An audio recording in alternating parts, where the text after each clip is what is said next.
everyone. Hope you had a great week. So, here we are again, Jolanda, Olivia, and Carmen, here to share our lives, our loves, and our histories with you. So, on this week's episode, we're going to discuss who they wanted us to be versus who we actually became. And I'll give you a little synopsis so you understand exactly where we should be going because I myself generally go off topic. So you'll kind of understand where I'm supposed to be talking about. So, as Gen X women slash girls, we were raised to follow rules and to make our parents proud and to do better than the generations before us. But what happens when the life that they dreamed of for us isn't the life that we wanted for ourselves? So that is what we're going to cover in today's episode. And I'll just go on ahead and get started. Oh, first of all, I'm a little excited about this topic if you couldn't tell. First of all, hi ladies, how are you? Hi. All right. Hey, How was Good. everyone's week? Did we have any wins this week? Week was good. Did you have a win? My leave for of absence was approved, so hey, I'm at home, That's a y'all. win. That's a win. So you can have a healthy healing journey. How Yes. about you, Miss Lady Olivia? my week was long. Uh, it's good the fact that tomorrow's the last day with students. Um,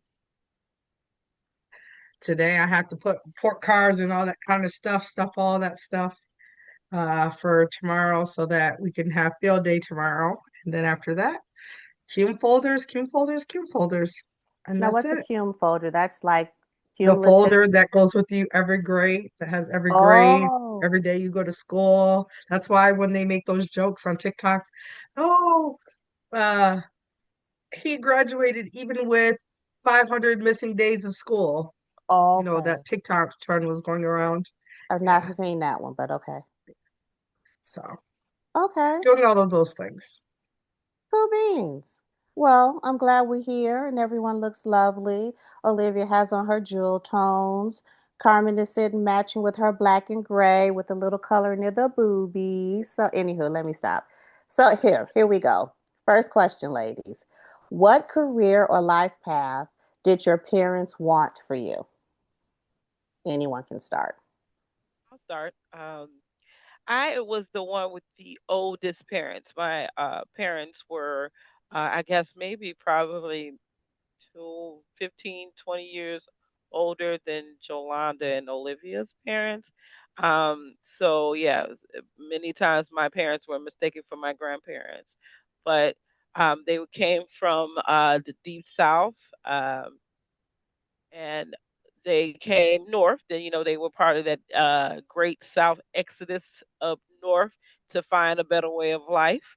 So they came to Chicago to get those good jobs and things like that to make a better way, and they became those middle class uh, citizens and had those nice homes, and they wanted that life for their children. So what they wanted for us is not to have to, they want us to have careers and not jobs. Mm, So my mother didn't want us to have to work menial jobs like cleaning like she had to work, or work she had to work lunch counters. I don't know if anybody you remember those things from back in the 50s and the early 40s and late 40s and 50s, where she worked lunch counters and things like that. My father worked in a steel mill in the factories and things like that, so he did not want his girls to have to work in things, factories and things like that. So what they wanted us to do is to work in a corporate setting. They thought that going to work in a suit and dress, heels and things like that was the best thing that we could possibly do, and to work in a business setting. So if we could work in a office, any office, then we were doing good. okay. Well, I have a backup question with that, since I know some of your history. I can vouch for the fact that not only did your parents come here and thrive, they really succeeded in the American dream. Um, Carmen's parents actually owned the first apartment building that my parents lived in. So I think that that's really cool. Like if you didn't know their backstory, you would have thought that they had more than a high school and sixth grade education. So True. they really did well. So Carmen, with your parents being older and you having older siblings, because you and Carolyn, who is his your closer sister in age, had another two siblings who were older. Were the expectations the same for you and Carolyn as they were for Christine and Ann, or did they shift and change just due to circumstance of birth, being older, younger, and all of that? No, they were exactly the same. Okay. We were raised to be the exact same, even though that, like you said, there was that gap. That was my sisters. My older two sisters are 25 years older than Carolyn and I. Their The expectation was the same, Okay. and we did follow that expectation. Cool beans. Okay. Olivia, would you like me to repeat the question? No, Okay. what my parents wanted for me was to go into business. My dad always said that he thought I would be running a company. So that was what he wanted. I did not know that. Okay. Mhm. Was Mine that the was same thing? I'm sorry. talk. I had a quick question for Olivia. Was that the same thing you said what your dad wanted? What did your mom was it wanted? Was it the same thing? Did they have the same expectation or for you, or was it what your dad wanted? Mm, I don't know what my mom. I've never asked her that. I know my dad verbally said like he wanted his daughters in business in corporate, like like running a corporation. My sisters, he knew my he wanted my sister, my middle sister to be a lawyer, my younger sister to be in accounting. Like those are the Wow. things that he wanted. I didn't know that. Okay. Yeah. Okay, Jolanda, what Well, about you? medicine. In the statement, in the story.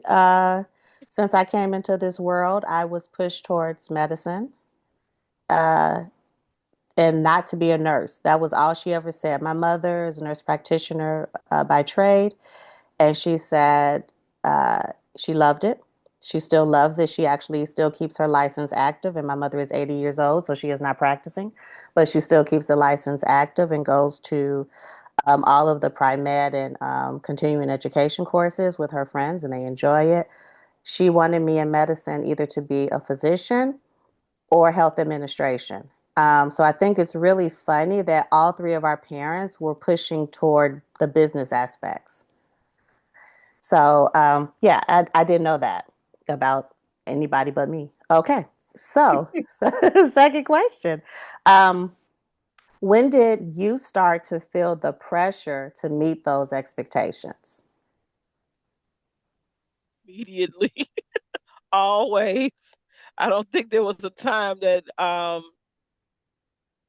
I didn't feel the expectations to didn't feel that pressure to uh fulfill their expectations. I mean, my father uh was the original businessman, the hustle man. He always had something you going. My father um owned a cab company when I was younger, and inside the cab company, it was he turned one of the offices into a food stand, So, and he ran that along with his cabs that were out of that, and then the expectation was, hey, if you wanted money from me, then come down here and run this food stand for me.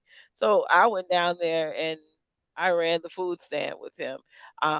So that mentality of always trying to find a hustle, I Hmm. guess you could say, always trying to find a business angle, I got from him. So yeah, I Okay. and that's I think it's always been there. So you said that you always felt it. Were there things that they pushed you towards in order to achieve their dreams for you? Well, yeah, because when um when they told me that I was transferring schools, I thought that I was just going to go to another high school, Mm, in the area. All of a sudden, I went to a business school.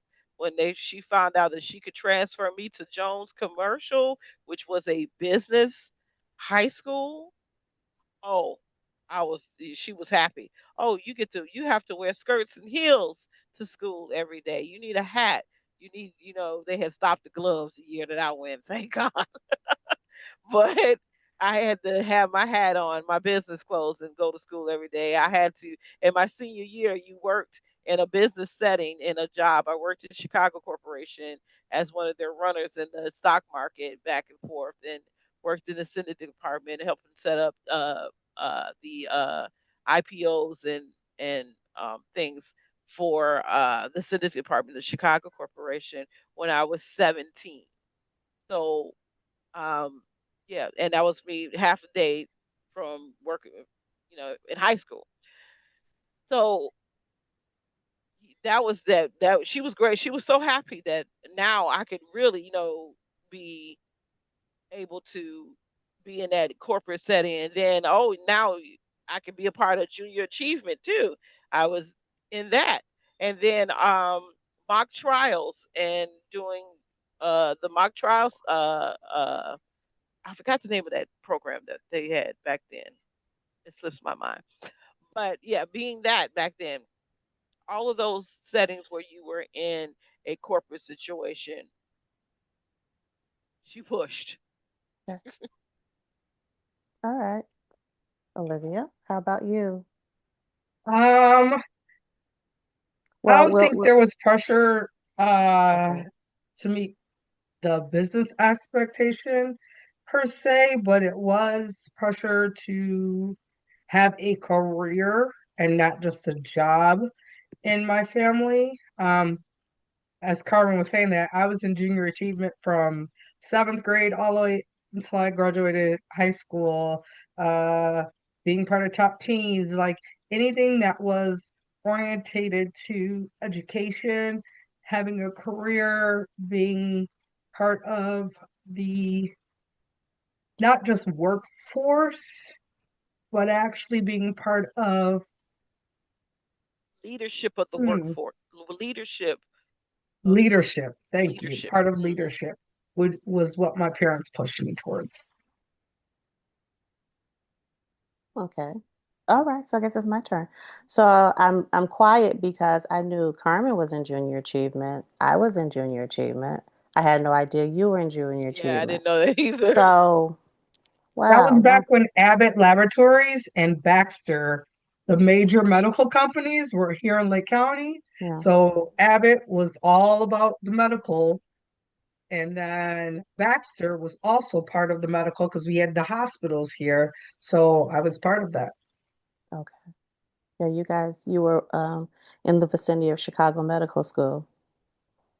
Yeah, I know that because one of the things I was pushed toward. So, as far as the first part of the question, feeling pressured to meet the expectations, yes, very pressured. Uh, Hence me loving science. I actually do enjoy science, so it kind of worked out, but I was very pushed towards science. Um, and the things that I was placed into to meet those expectations. Again, Junior Achievers, Chicago Area Health and Medical Careers Program, aka CHAMPS, which was through Illinois Institute of Technology, um, Top Teens of America, and that was it was like leadership, like Carmen and Olivia said. That was a way for me at that time. I went to private little schools that were not all black, so it was a way for me to be integrated. I guess I don't know if that's the correct word. Uh, Basically, involved with my own skin folk who were of a certain caliber. I know nowadays people would look down on us saying that, but it's the truth.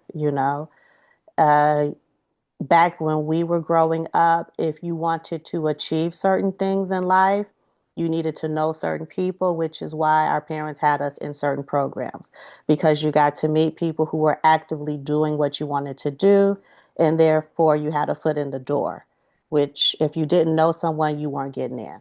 So that was cool. Um, and also, I did, she, I don't know whose string she pulled at Cook County Hospital, but I did extra internships in high school at Cook County Hospital. So I got to work in different wards. So it was interesting. And to backtrack with what Carmen was saying about Chicago Corporation, I got the name correct, hopefully. No, you're correct. Um, a couple of times because I went to private school, I was out of school before she was. So I got to go to work in school with her. And she was kind of a dynamo at Chicago Corporation. I really thought that Carmen was going to go into stocks because she was very good there. She was so good to the point that they wanted to pay for her to go to school if she would stay there. She opted out of it. That was her choice, but she was a dynamo. So I was very proud of my cousin when it came to that. So, yeah. Oh, I have the questions. Okay. I was waiting for the next question. Anywho, okay. How did your personal goals differ from what was planned for you? So I'll repeat it while we think about it. How did your personal goals differ from what was planned for you? Um, it differed in the industry because they wanted me more in a corporate setting in business. Uh, you know what I mean, like Chicago Corporation, the stocks, and things like that. But I was into fashion, Okay. and I wanted to go into buying and more of the retail and things like that. I wanted to be a buyer more than I wanted to, do anything. And so it differed in that way. And it was kind of harder, buying and merchandising and things like that. And that was more working in retail and climbing that ladder. And they didn't want me to work retail. Okay. Olivia? Hmm. So, thinking about how did my personal goals differ? So, I guess that's two parts. So, one, I actually wanted to be a flight attendant. Ooh, Like me too. I wanted. all I my mean, I life, was. I I was. wanted to I be was a always. flight attendant. I still to this day, every time I listen to them, even though I try to ignore it, I get excited every time I hear them say the exits are over here. If the oxygen, like the whole thing. Reason being is because my sister's godmother was a flight attendant, and her husband was the first black pilot out of O'Hare for the company that they worked with.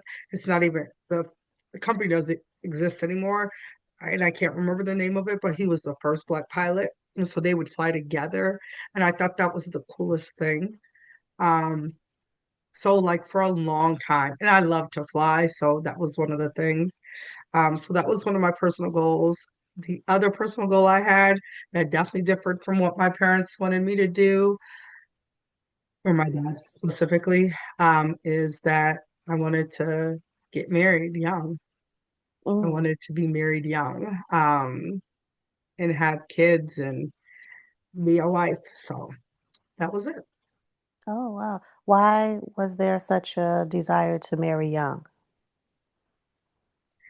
That will go back to, to the fact that how I got here. So, Okay. um, my mother wasn't married when I was conceived. So it's a lot of stuff. So for me as a child, I always wanted to be married, have my children, raise my children with me and my husband, never this back and forth. Um, my mother doesn't know, but I mean, I knew as a small child that my dad that raised me was not my dad because his family made it uh, Obvious. blatantly apparent that he wasn't.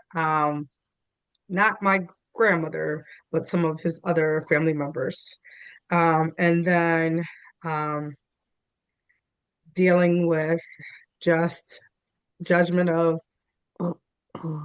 other things in my life. So I wanted to get married and have kids. Okay. Thank you for sharing that. Um, what was the question again? How Shoot. did your personal goals? Personal goals. Thank you. That's the word I was looking for. Mine did not differ. Um, that goes back to that people pleasing. So it was decided for me that I was going into medicine. So therefore, I developed a love for medicine, and my goal was medicine. Uh, it didn't differ. So we had the same goal. We were on the same page, and I did everything to acquire that goal. Yeah, I did not know that you wanted to marry young. Hmm. And they, well, not you, they. Um, when I was younger, I would have sleepovers with Carmen, her sister, Carolyn, two young ladies from down the street, Rhonda and Gina. And it was one time in particular, we were up waiting for Friday night videos to come on. You know, they came on at midnight.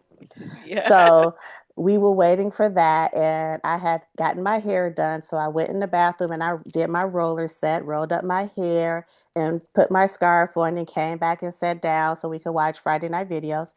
And they were making fun of me because they were like, "Oh my God, you look like a little housewife." You know, I ended up out of the group being the first to marry and turning into a housewife when my goal was never to be a housewife. I did not wish to have children until I was at over 30, and I wanted to have businesses. So, yeah, that's funny. Okay. Hey, I might as well state it too that it was never my intentions to ever marry and ever have children. It was never on Wow. my.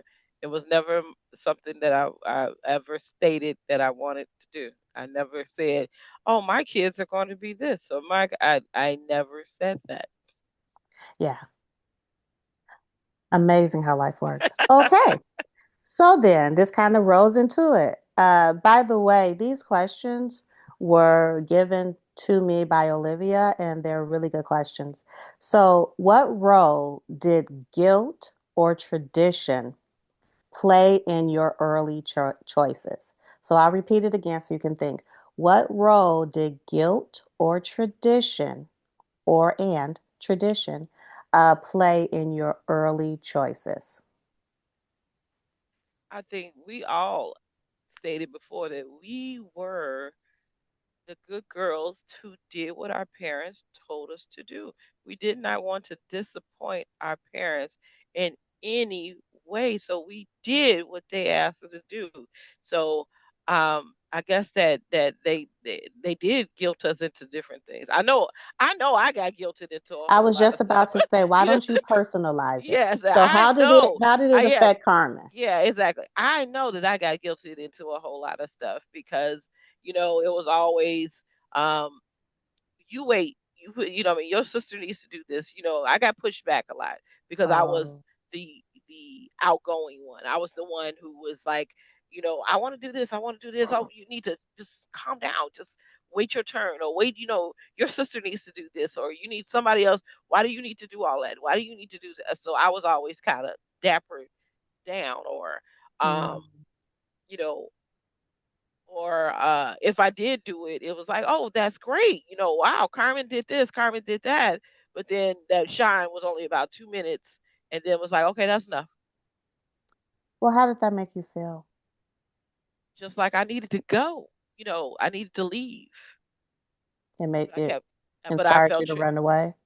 but I always felt trapped. And Ah, more than anything, when I did try to leave, it became a massive fight of, will I ever see my family again?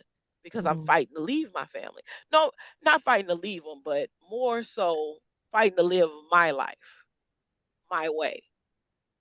more than that. I Okay. guess, yeah. So Trying to live it my way.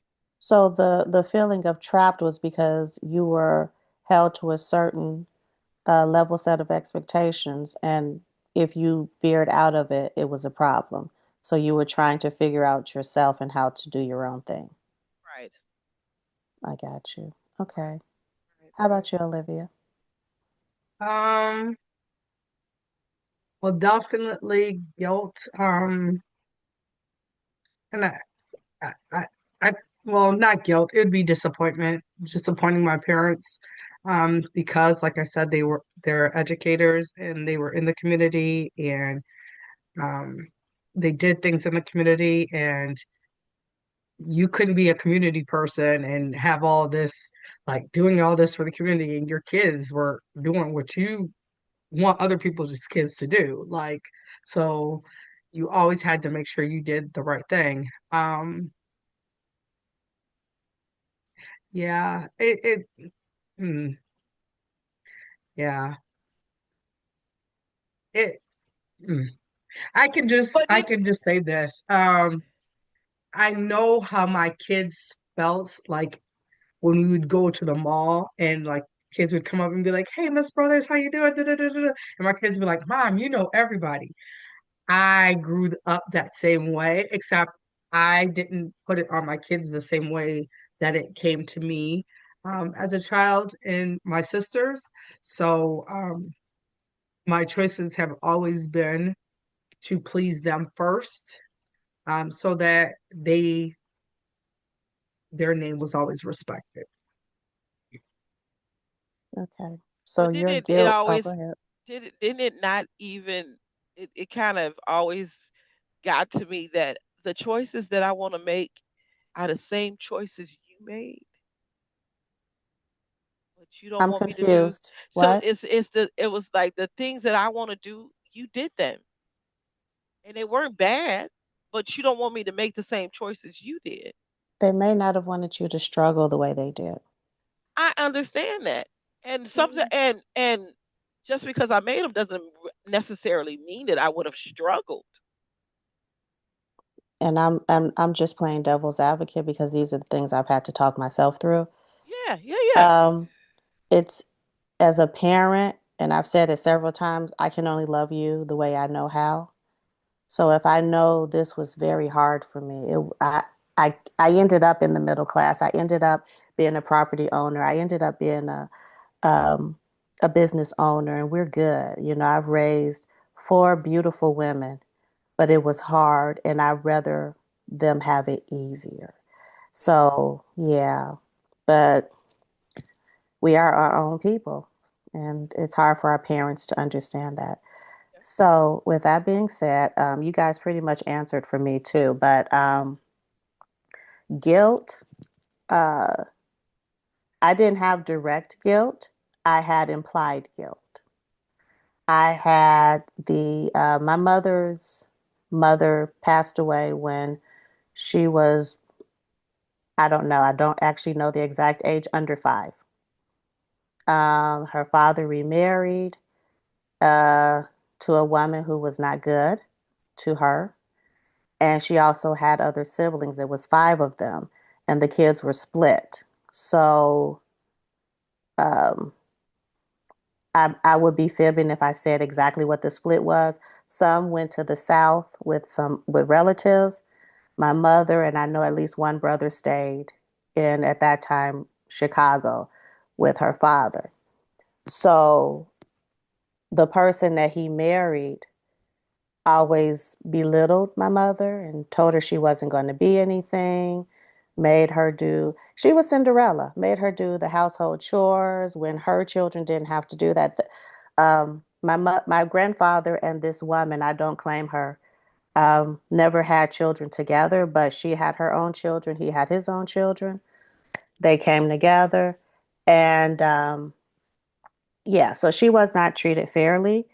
So therefore, she worked very hard to prove them wrong. You know, she was told she was going to be a baby mama with a whole gaggle of children and no man and on welfare and all these other things. And she worked very hard to prove everyone wrong.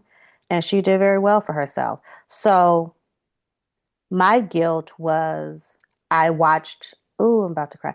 I knew what she went through. And mm, Okay. It's okay. mm, It's okay. these are things I don't voice. Okay. Oof, I knew what she went through. And I wanted to make sure that I did everything so that her sacrifice was worth it, you know? So Hmm. that was my guilt. It wasn't from her at all. It But was you from said it me. was applied guilt. Yeah. It was, yeah, it was applied. And then because she overcame so much, my family was looking at Got to me carry on. like, oh, I know you're going to do all these things and be great because we know what happened to your mom. And look at Hmm. what she's done.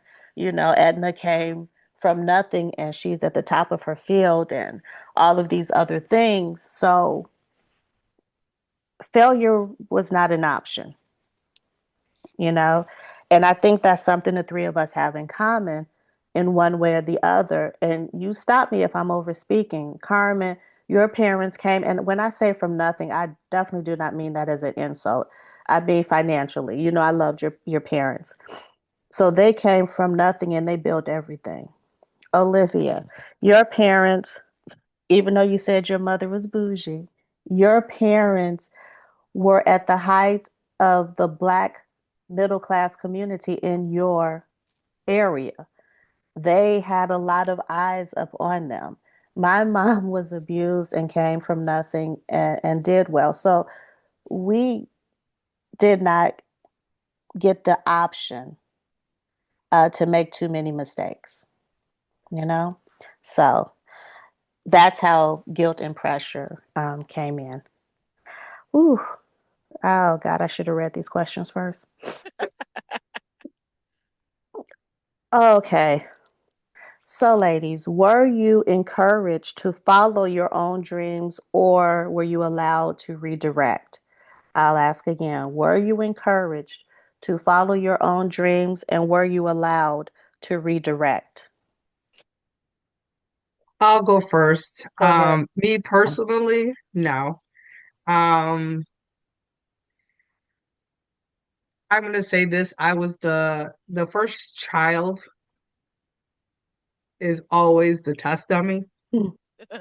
So I was the test dummy. I was also the doll where you dressed me up. I wore what you told me to wear. I did what you told me to do. That was who I was. Where when it came to, and I love my sisters, but when it came to my sisters, they did. They followed their dreams. They got to do and choose and all of that stuff on their own. Um, Down to like picking the school that I went to college. So yeah. Um, Encouraging to follow my dreams, no. Because if I was encouraged to follow my dreams, I would have been a flight attendant and had been already retired. I would have been all over the world, just flying and living a life of just grandness. Or I would have been married somewhere already, so no, Yeah. I wasn't. Okay. All that to say no. Carmen, were you allowed to follow your dreams? Encouraged? No, that was Wow. no, that was not encouraged. Follow your dreams. That was not encouraged. No, I don't think they knew what that was, so they couldn't Yeah. encourage. You know what I'm saying? They couldn't encourage something that they didn't know about. You know? Yeah. So no, exactly. Because if it was, I would have. I would have been in Paris and Milan and all types of fashion houses and what I mean in Egypt doing archaeological digs just because I could. You know what I'm saying? Right. I would have done all of that just because the opportunity was there for me. I would have taken every opportunity to do anything and everything that came my way. Um, yeah, so I hate to jump on the bandwagon, but no, I was not encouraged to follow my own dreams. I will be very truthful and transparent to say I did not know what my dreams were because I was so focused on pursuing others' dreams.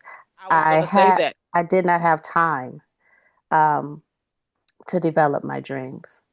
Er, no, didn't have time. When I say I was a scheduled child, I was a scheduled child. There was no time to sit and daydream. And to be truthful, now that my children are grown and I don't have other people's schedules, I find myself confused, like I have nothing to do. And I have to understand that it's okay to sit in quiet and do nothing. It's okay to piddle around the house or just get in my car and go somewhere without a plan. So, yeah, no. So, I'm going to ask an aside question because, as per usual, we're 5 questions in, and I've learned so much about you two that I did not know after 35 years and 50 with the other. Um, with your children, because you were not encouraged to follow your own dreams, you were not given the opportunity um, to make mistakes and try things and discover. That's the word I'm looking for. You were not allowed to discover who you are. How does that correlate to how you raise your children? Anything my kids wanted to do, I was there gun ho for. Like my son wanted to play football. I was the football mom, even though I hated football. I was out there cheering, screaming, and yelling. Daughter wanted to do ballet. Well, she didn't want to do that. My mama wanted dance class for my daughter, but she wanted to be a cheerleader out there doing cheerleading practice.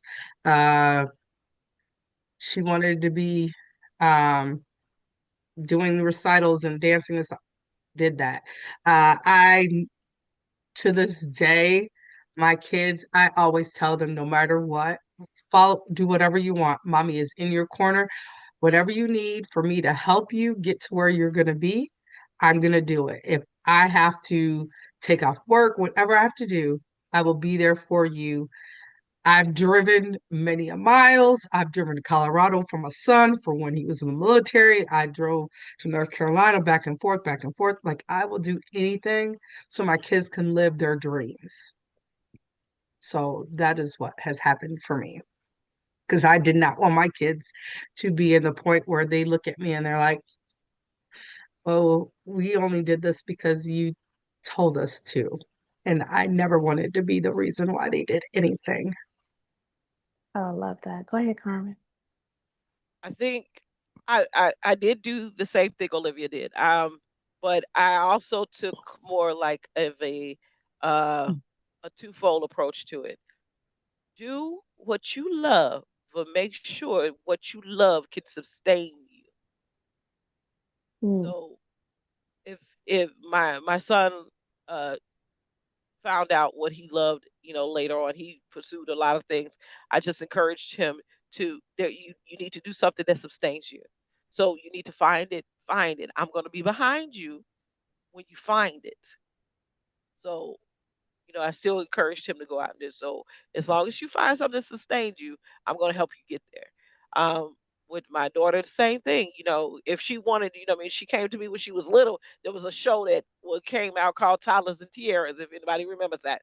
She saw them, uh, getting crowns and things like that. She was like, I like that show. And then I took her to a fashion show, and she was like, "Oh, I want to walk on the runway. I want to do that." So they offered a little kids like little fashion show, and I put her in it, and she absolutely loved it. And at the end, they put a little crown on her head, and she was like, I want another crown. Where can I get another crown?" And so I found pageantry for her, and she took off in it. She loved pageantry, and she never lost. So as long as she was gun ho, I was gun ho. So we kept doing pageantry. She kept doing modeling. She kept getting better at it. She got better and better and better. Till she walked in Chicago Fashion Week just this past year. So she wanted to do musical theater. She's been doing it. She's got into that. And now she's going to college for that. As long as she knows that she can do it and it can sustain her, then I encouraged her to do that. That's That's that's good.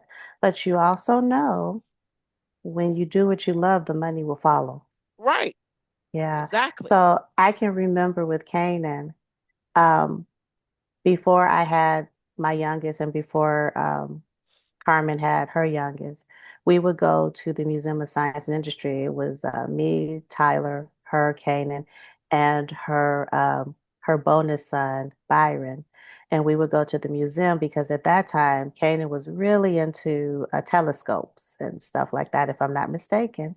Yeah. And we would go to the museum. Oh my God, very bright young man. And I think it's so funny that Bethany really likes modeling when her older brother was the first model in the family because was it J.C. Penney's or something? It was like he was in a catalog because I remember you showed it to me. What catalog?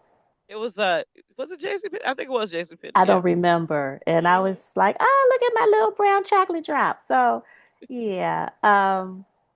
Yeah, I think that that's really cool. So basically, we're all on the same page with that. With the, if you want to try it, try it. I still preach that to my girls now, and they are well, not well into adulthood, but they're grown. Um, and what I've noticed from that, also growing up, I don't know if you guys had it. I had a lack of privacy. There was no such thing as Oh closed no. doors. Oh no. Oh You no. We did didn't not have. close doors in my Oh no. mother's home. And if she wanted to look at it, she looked at it, she went through it, she touched it. There was no privacy. So that was a violation for me. So that's also something. If you talk to my kids now, I allowed them privacy. The only time I interfered in that is really when I got angry because I asked them to put their stuff away and they didn't. So then it went in the garbage. But other than that, I allowed them privacy, I allowed them freedom of choice. And because of that, we have really like a truly really good relationship to the point I have to sometimes say that's too much information. I don't need to know. You're talking too much. I don't share anymore. So that hurt and pain that we went through, um, it served a purpose. We've overcome that. We broke that generational curse. We did. That We one we did. can say we actually We did. broke We that did. one. Oh Lord, we broke it. It was hard. Okay. Mm. Okay.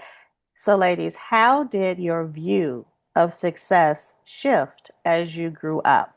Again, how did your view of success shift as you grew up? Or did it shift?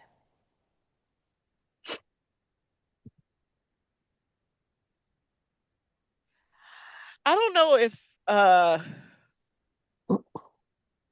I don't know if it shifted. Maybe it did. I don't really know because my whole perspective of things changed. My whole, you know what I mean, my whole world changed because remember I was the one that didn't was no marriage, no children, you know. So I got married and I've been married for 25 years. Hey, success. I stayed married for 25 years. That's success. Success. um I raised two kids. I had two kids, y'all. I had two kids. I had the one. And then you all know how I felt about being pregnant. I had another one. Success. But So it how did about shift. Carmen? Yeah, but how about Carmen? And maybe you've answered that and I'm not understanding because like Olivia said, so it did shift. So Um, that's why I said maybe it did okay, because that's what I said. I mean, I it shifted because it changed my whole perspective of what I wanted for my life changed. okay. So you know what I mean. I was the one that no marriage, no kid. That changed for me. You know what I'm saying? I went from Mm, wanted to be in that corporate setting to wanting to be have a life where I could be more active in my children's lives to have that summer. So also I went into education, which gave me a uh, more freedom to be able to be closer with my children. mm. which Okay. was great, which made me change my whole perspective. And I went back to school and got, certified as a teacher and as a special education, as uh as a special education teacher, and I changed. Totally changed for me. All right. Olivia, did your ideal of success change or did it stay the same? Well, my ideal of success Excuse me. was just to be able to fly. So I never had an idea of what success was to me at all. Um, but my success was definitely having children, raising children. For me, I guess looking at growing up, I saw successful people. I thought you had to have a house, you had to have your two cars, your 2.5 children, your picket fence, and all of those things. So, success-wise, I guess I've done that. I just don't have a picket fence. Um, so I guess, well, I guess I'll say it changed. I never had one, but I guess it changed. You developed one. Hmm. Okay. Based on what Um, I needed to do. I got you on that. Did mine change? No, it just got put off. So I've always, like I said, I wanted to be a business person. I love interacting with adults and having adult conversations. I love using my mind, solving problems. So I was able to, minus the adult conversation part, I was able to do the businesses. Um, and even my business at the time, my first business was child centric, but I was able to have that. Um, as a stay-at-home mom, I was able to use my mind because I had to do a lot of problem solving. So I did get to do that. So it did shift just a little bit. And when I say it was just put off, because now that my kids are done being coddled and they don't need me to hold their hands anymore, I can now develop myself as a person the way I wanted to be in my 20s, if that makes sense. So the person I wanted to be in my early 20s into my 30s, as far as developing my own thing, is what I am doing now, what I have been doing for a little bit now. So it didn't change. It was just, it did shift a little. I'm kind of contradicting myself when I say it didn't change, but it shifted. It didn't change. It was pushed back. And that's, You said it first. yeah, like Olivia said, in the beginning, I did what I had to do because I was a parent, and the kids came first because they didn't ask to be here. I chose to have them. So I did what needed to be done for them to make sure my household thrived, to make sure that my spouse was able to get to the top of his career so he could make sure that he could take care of us in the manner I wanted him to take care of us. So now it's my turn. And now I get to do what it is I desire to do as my version of success. All righty, ladies. Oh, wow. What was the turning point when and if you chose your own path? Again, what was the turning point when and if you chose your own path? Okay, I'll go first. Um, Remember, what was that last episode? I said 37, and there we go. That was the turning point. Um, I had sacrificed what I wanted, my vision of myself, my vision of success, my vision of joy and happiness to make sure that everyone else got what they needed. I became a mother at 24, so that was my current focus. And I did a lot with that. I took care of my household, I took care of my mother's household. I took care of the volunteer organizations that I joined because that's what you're supposed to do. Olivia knows a lot about this because we were in the same ones. Um, you joined them and you did those things because that's what you were supposed to do. And I did all that. And again, I was drowning and I had a nervous breakdown and I hit the wall. And that was the that was the turning point. It was either die or change. and I chose to live. I chose to focus on me. And I had to understand that focusing on me was not selfish because I couldn't give from an empty cup. And I gave and I gave and I gave. Um, Well, and nothing was I, going back in. Nobody nothing. was And replenishing. everyone Nobody was thought that replenishing. they were happy because they got what they thought they wanted from me. But once I actually started filling my own cup and taking care of myself, I was able to love and give better and greater. So it actually worked out for everyone. So my shift was a breakdown.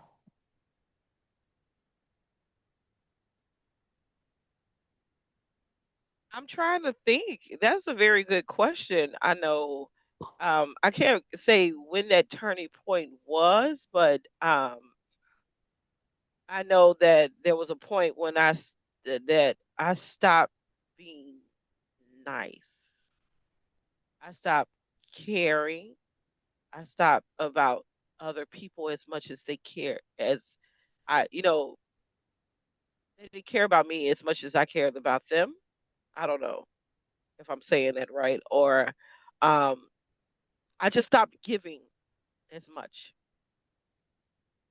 because again, like you said, pouring out from your cup and your cup is not being refilled. So I stopped giving. I noticed that I was giving and nothing was giving back to me. So I stopped Mm. giving. And then I stopped being vocal about it.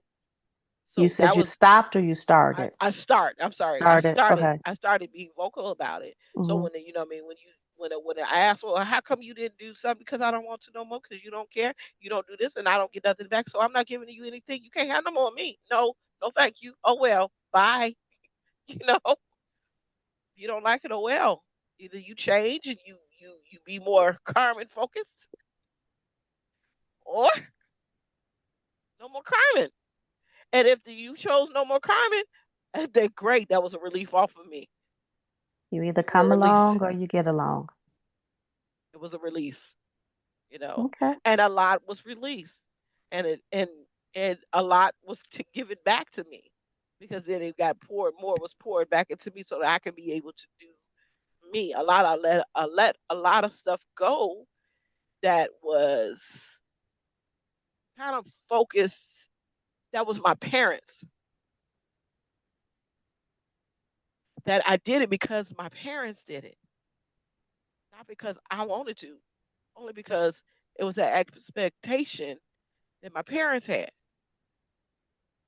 and they're gone. I can live the life I want to. They're gone. Not to Mm. be, not to be, sound, cold or anything like that, but their life is over. Mine is still going on. So how do you feel now that you've started to release some of that? Oh, so much better. So much better. So I did not forget that you didn't answer, Olivia. I just have a question. So, uh, at the point I am in my life right now, uh, I feel that our body shows us the issues that we're having. So our body reacts to the suffering, the pain, the displeasure by harming us and causing us pain and displeasure. And so you're saying that you've released these things. And I believe you. I'm not questioning you. But what do you think the releasing of that versus the newness of the arm issue? How do you think that correlates? Do you think it's just it coming out of your body, or do you think maybe you're still holding something? And I'm asking this because when I hurt my knee, and I tore the ACL, I was at a point where I was starting to go back to the person I don't want to be anymore. And I was giving more of myself than I should have.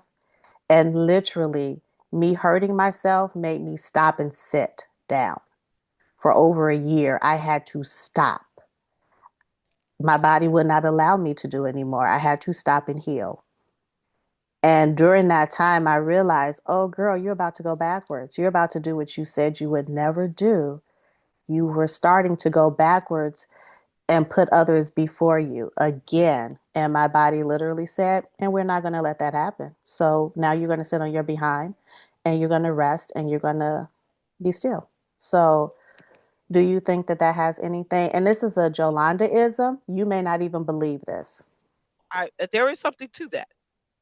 So let me go back 3 years ago when I had my heart issue.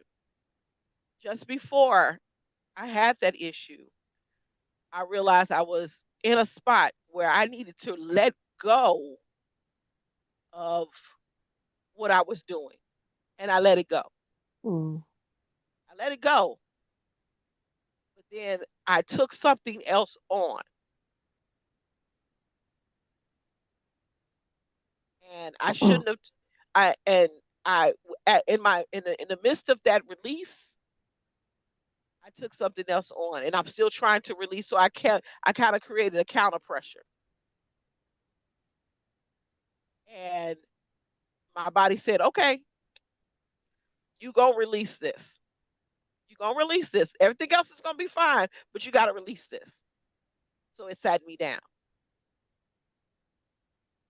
Okay, and when I think about my shoulder and this, something like that, it's like it was telling me, "You're doing something wrong. mm, Stop. What are you doing wrong?" Okay, stop and figure out what it is that you're doing wrong. And I was not stopping.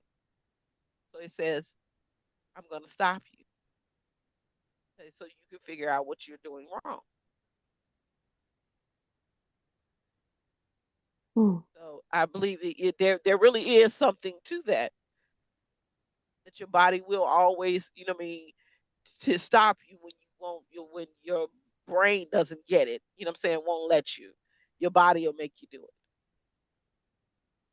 Right. So now I'm stopping so that I can be able to figure out what it is that I'm doing wrong. And I figured, what I mean, and I have figured out what I'm doing wrong. I need to, I need to look around and I need to, what I mean, I need to close off some stuff. I need to put a period on some things. And that's what I'm doing, putting the period on things. And as I'm doing that, I'm feeling better. And still some, what I mean, but at this point now I got to, what I mean, now my body has to recover from this, all of this. Whew. But that's what I was doing wrong. You're not finishing. You're not finishing. Is you have so much that you have not done. What you started and haven't finished. You need to put a period on it. Yeah, that's true. Because your charm is warm colors. You're like, your colors are so warm today. My turning point, well, I've had several. The first one was when I left teaching the first time and became a math trainer. That was my first one. Um, the second one was when I took care of my grandma and watched her.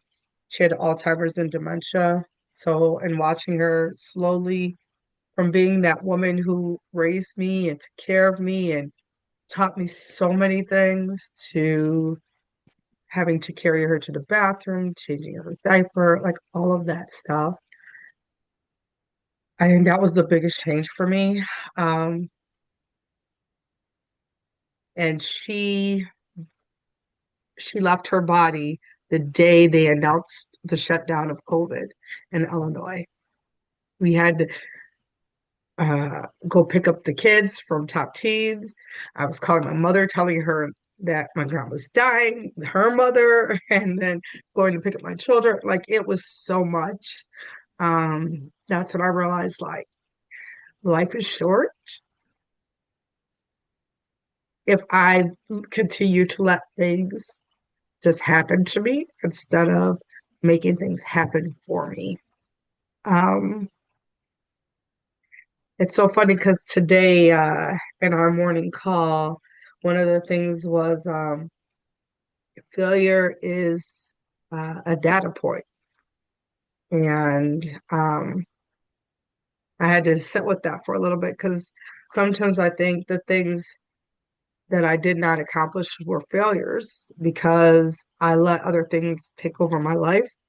Um, but knowing now that it's just an entry point or a data point for me to look at and see what I need to do better, just like when I look at the map data for my children, what do I need to do better as a teacher so that I can move them to where they need to be on that data? I'm going to actually do that for my successes.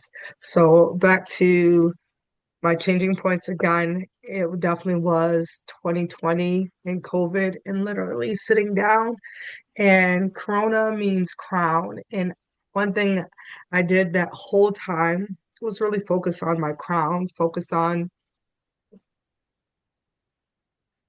the messages that I was getting, messages that the world was giving us.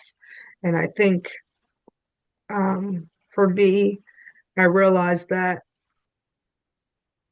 however I'm going to live, I have to live it for myself because I've given my children everything that they need to be successful, and I still will give them everything that they need to be successful. But now it's my time to succeed, no matter if you like me or not, if you rock with me or not, uh, if you think I'm doing too much or if you think I'm doing too little. Uh, I mean, at this point, that's the only thing I literally can see for myself is those are the two times where I had to turn. So I hope that answers the question. It answers a lot. Thank you for sharing. And thank you, Thank you. Carmen, for sharing that as well. Because, I went off topic. Well, not off topic, but I went off of the scheduled questions with that. So thank you for being open and being honest. It's very appreciated. I'm going to skip question 8 because we've answered that. What would your younger self say about your current self? Again, I'm going to change the way that comes out. What would your inner child say about who you have turned into? Would she be happy? Would she be sad? Would she say, let me out to play more? What would she say? She would say, "Girl, this ain't what we was supposed to do. Why we here? Who these folks? Let's go play. What can we So, go do? do Let's you go do allow her to something." play? Do you nurture her? Be honest. No, No. no, no, but it's my intention to Okay. now. It is my intention to allow her to To come out. to come out and play. Well, what do you feel? And I'm asking this rapid fire so that you don't have time to think and you give me a genuine response. What does she want to do? What would make her happy? What would bring her joy? Just to be free and create things. To be creative. Yeah. Mm, okay. And to Oh, play with Olivia. and how would you play with Olivia? I don't know, but my inner child speaks to Olivia's inner child to make mischief. That is what we do. Okay, you're mischief makers. Okay. Do. I asked the follow-up question in that way because, and I would suggest you follow her because she's really cool. Person I follow on YouTube. I don't actually care for her TikTok stuff, but I like her YouTube. Her name is Sharon. She's so fabulous. I forgot what her handle is on YouTube, but it's Sharon something. African American lady. I think she was going to be 52 this year. And literally, she she just started this because she's going through menopause. She's having a whole lot of stuff. And I like her because she's very honest. She's very open and honest about what she's going through. And she literally was like, my inner child has been screaming for years, and I've always wanted to play dolls.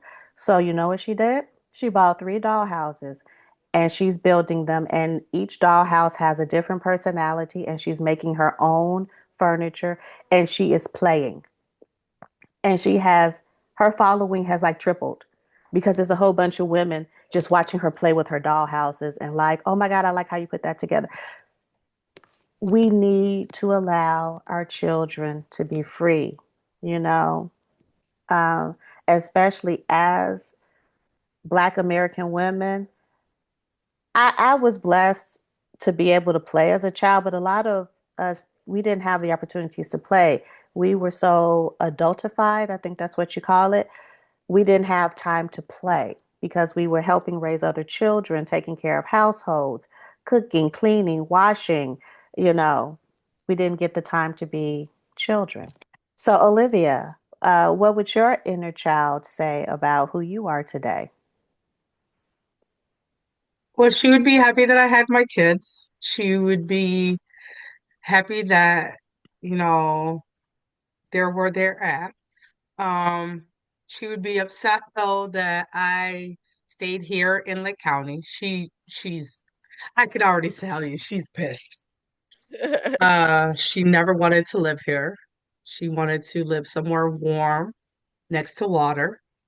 Um, she would also be upset with me because I did not travel like I said I was going to.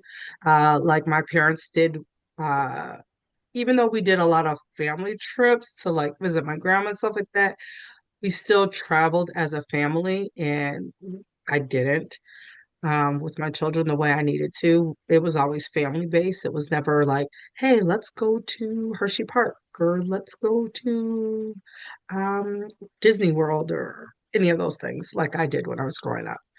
Um, my inner child was so free. She said whatever she wanted to say. That's why I got in trouble a lot as a child. Um, the biggest complaint every adult had about me is that she talks too much. But the talk too much was because always was an honest child. So the things I said to people, like you know how I don't know if you guys have seen it on TikTok, but this one little um trend is this kids are screaming out, "Hey, you got a big back!" and blah blah blah. Like I was one of those kids. Mommy, why is her butt so big? Like I was that kid. Like, and so I'd always get in trouble. And then I had to learn you can't say that, blah blah blah blah blah, and then get stifled. Um, so yeah, my inner child would be like, this is like, and being in education, my inner child would have been like, yeah, this is not what you were supposed to do. We were supposed to be flying high in the sky all the time. Um, but she would at least be proud that in education, I always stuck up for, and I still do, I always stick up for the children that are the bullied children or the children who have maybe some other things going on in their lives that they need that adult to just give them the hug or just say it's going to be okay. So I know she would be happy with that because I didn't necessarily have that in school. Um, and we've already talked about growing up as a child and what schools I went to. So definitely that would make a difference. Okay. Um, Again, I was allowed to play even though I was very scheduled. Because I was the only child and I spent a lot of time playing by myself, I developed a great imagination. I think I touched on that last episode. So I can go into my head and play, and that was never taken away from me. Um, I too was taught to be seen and not heard, but when I wasn't being heard, I was in my head anyway, so it never really mattered. And then I was lucky enough to birth like my two besties. Like I know you guys are my besties, but you know what I mean. Um, I played with my girls, so I got to keep her going with that. My youngest had a littlest pet shop addiction, and she would make movies, so I played with them with that. Um, my oldest is more tech savvy, and she would want to do things. Back when what was that? Oh my gosh. One of these days, we're going to have an episode and I'm going to remember everything without going, what was that? I can't remember. It's coming. Oh my God. The predecessor to TikTok, it was Musically, before Musically. Doesn't matter. Anywho, she would make those things. So, and because we had a good relationship, because I was breaking those curses, they would share that with me and be like, Mommy, come see what I made. And, let's play. So I was able to play with them and we played outside. And one of the things from my inner child that I allowed her to do, I was never allowed to get dirty as a kid. That was not allowed. I wasn't supposed to get dirty. And the girls and I would go outside when it would rain and we would play in the rain and make little boats and let the boats go down the drain and all of those things. And I let them get dirty and I got dirty with them. So I would say she's happy. I mean, I still play today. I color, I build things. I have some Easter Bunny things I haven't painted yet that I bought. I'll paint stuff. And it's very important to to do that and not let your inner child die. Because that's really like your purest self. That's that's you. That's all of your love, your security, your safety, your curiosity, your imagination, your joy. It's your joy. So give her some time, Carmen. Let her out. You are very creative. Everything you touch is amazing. You can't half do something when you try. So let her out. Let her be creative. I am very much more letting her out because again, with especially now that Bethany, what I mean, is going off to college, and I'm not so worried about the schedule of, you know, kids. I'm like, I could do this, I could do that, I could do that. You know what I mean? I don't have to worry about, you know what I mean? I Well, have more freedom to be like what to she do. just told me is you are off work with a check. So you have plenty of time to do every activity you wanted to do. Exactly, Now, exactly. Yes, that's what I'm saying. okay, Exactly, that's what she just told me. So she exactly. said, Yolanda, you remember me, and Carmen ain't let me play. Okay. All right. I got stuff like when I say that my inner child wants to play with Olivia. It wants, it always remembers Yolanda because it's like, I wasn't, I am because not envious. I can share, girl. I'm well, I okay. know that, but but it always, those things always pop up when I'm doing stuff, what I mean, that I love and I'm creating, I'm doing stuff. Memories like of us sprinkling the floor with powder Mm-hmm. Oh, and getting the spanking. and going ice skate Yes. On the hardwood on floors. the hardwood floors. I would never have thought of that. You're But welcome. that came from the imagination of Jolanda